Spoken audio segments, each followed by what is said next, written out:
नमस्कार. आज आपण करणार आहे बटाटा फ्लावर आणि वाटाण्याची भाजी करणार आहे. तर हलवा स्टाय करणार ना, क्रीम ना काजू वापरता करणार आहे. तर ते लग्नामध्ये पार्टीमध्ये असं तसं परफेक्ट मेजर कोणी करणार येतो. नो फेल रेसिपी आहे. व्हिडिओ पूर्ण बघा. रेसिपीला सुरुवात करू. हे फ्लावर घेतलेला एक गड्डा असं मोठं मोठंच कापून घ्यायचा. हे फ्लावर स्वच्छ आहे. तुमचं असं घाण जर वाटत असतं तर किडे जर असेल तर उकळत्या पाण्यामध्ये उकळून घ्यायचं, म्हणजे ते किडे सगळे बाजूला निघतात. आणि 2 ते 3 पाय स्वच्छ धुवून घ्यायचे. हे बटाटा घेतले असे मोठे मोठेच तुकडे करून घ्यायचे. बटाटे फ्लावरची बारीक करायची नाही. तर मोठे 3 चमचे कढईमध्ये तेल टाकून घेतले. तेल गरम झालं की त्यामध्ये फ्लावर टाकून घ्यायचा. फ्लावर आपल्याला तळून घ्यायचा आहे. असं फ्लावर आणि बटाटा तळून घेतलं म्हणजे चवीला खूप छान अशी भाजी होती. आणि अशी जर भाजी केली तर लग्नामध्ये किंवा पार्टीमध्ये जी भाजी आपण खातो तशी होती तयार. आता फ्लावरला चांगला गोल्डन कलर आलेला आहे. आता हे काढून घेऊ. आता त्यामध्ये लगेच बटाटा पण टाकून तळून घ्यायचा. बटाट्याला पण चांगलं गोल्डन कलर येईपर्यंत तळून घ्यायचा.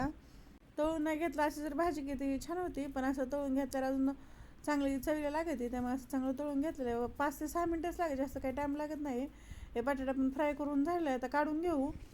त्या कढईमध्ये 1 चमचा तेल टाकलेलं आहे. त्यामध्ये 2 तेजपत्ता, 1 छोटा चमचा जिरे, 1 मसाला विलायची न 1 इंच दालचिनी टाकायची. आणि 2 कांदे घेतलेले मीडियम साईजचे उभे असे कापून घ्यायचे आणि तेही टाकून घ्यायचे. कांद्याला चांगला गोल्डन कलर यायला लागला की त्यामध्ये 2 हिरव्या मिरच्या, 10 ते 12 लसणाची कळ्या आणि अर्धा इंच आलं याचं आबडधोबड कुठून घ्यायचं खलबत्त्यामध्ये ते टाकून घ्यायचं. आणि अद्रक लसूणचा कच्चापणा जाईपर्यंत कांदा चांगलं परतून घ्यायचं. कांदा गोल्डन कलर आलेला आहे त्यामुळे 2 चमचे बेसन टाकणार आहे. हे बेसन बाइंडिंगसाठी टाकायचं. त्यामध्ये 1 छोटा चमचा कसुरी मेथी हातावर चोळून टाकलेली, अर्धा चमचा लाल तिखट, ते तिखट मिरची पावडर, 1 चमचा बेडगी मिरची पावडर, पचायला हलका असं कलर बी छान येतं आहे. 1 चमचा धनिया पावडर, छोटा अर्धा चमचा हळद आणि 1 चमचा जिरा पावडर आणि 1 छोटा चमचा गरम मसाला. हे सगळे मसाले टाकून घेतले की 1 मिनटासाठी चांगलं परतून घ्यायचं. तेलामध्ये ते परतून झालं की 2 टमॅटो घेतलेलं प्युरी करून अशी मोठी मोठी प्युरी करून घ्यायची. आबडधोबड अशी बारीक नाही करायची.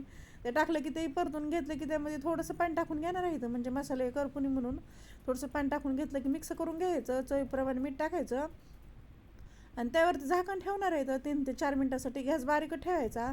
गॅस बारीक ठेवून 3 ते 4 मिनटाची वाफ काढून घेतलेली. छान असे मस्त झाले, परतून झाले. तर आणि बेसनाचा पण कच्चापणा गेलेला आहे.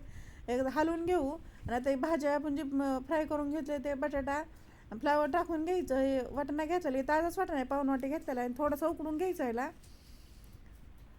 आणि थोडीशी कोथिंबीर टाकून चांगलं मिक्स करून घ्यायचं. हे सगळं मिक्स करून झालं की त्यावरती मसाल्यामध्ये चांगलं हलवून घेतलं की 2 मिनटासाठी वाफ काढून घ्यायचं मसाल्याची भाजीची.